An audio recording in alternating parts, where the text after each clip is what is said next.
Patuloy na pinatutunayan ng ABS-CBN ang matinding impluensya at husay nito sa larangan ng media matapos muling parangalan sa kauna-unahang Umaktagak TV Awards ng University of Makati.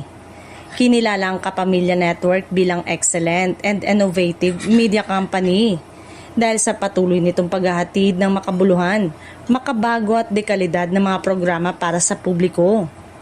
Hindi rin nagpahuli ang noontime show Night Showtime matapos nitong maiuwi ang parangal na Excellence and Innovation in Interactive Entertainment. Patunay ito na nananatiling malakas ang koneksyon ng programa sa mga manonood at patuloy itong nagbibigay saya, aliw at inspirasyon sa madlang people araw-araw. Samantala, muling pinatunayan ni Vice Ganda kung bakit isa siya sa pinakarespetado at pinakaminamahal na TV host sa bansa matapos siyang hiranging best host sa naturang awarding body. Hinangaan ng mga estudyante at manonood ang kanyang natural na pagpapatawa, husay sa pakikipagkapwa at kakayanang magbigay ng saya habang may laman at aral ang kanyang mga sinasabi.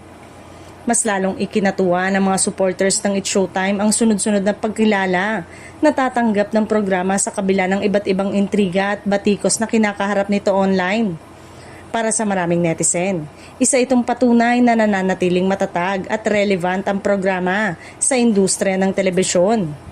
Ang Umaktagak TV Awards ay proyekto ng mga grade 11, HUMSS at STEM student ng University of Makati sa pangunguna ni Assistant Professor Virgilio A. Soriano III. Layunin nitong kilalanin ang mga personalidad at programang may malaking ambag sa telebisyon, digital media at entertainment industry sa Pilipinas. Dahil dito, maraming kapamilya fans ang nagpahayag ng pagbati at suporta para sa ABS-CBN It's Showtime at kay Vice Ganda. Para sa kanila, karapat-dapat lamang ang mga natatanggap na parangal dahil sa walang sawang pagbibigay ng saya, inspirasyon at makabuluhang content sa sambayan ng Pilipino.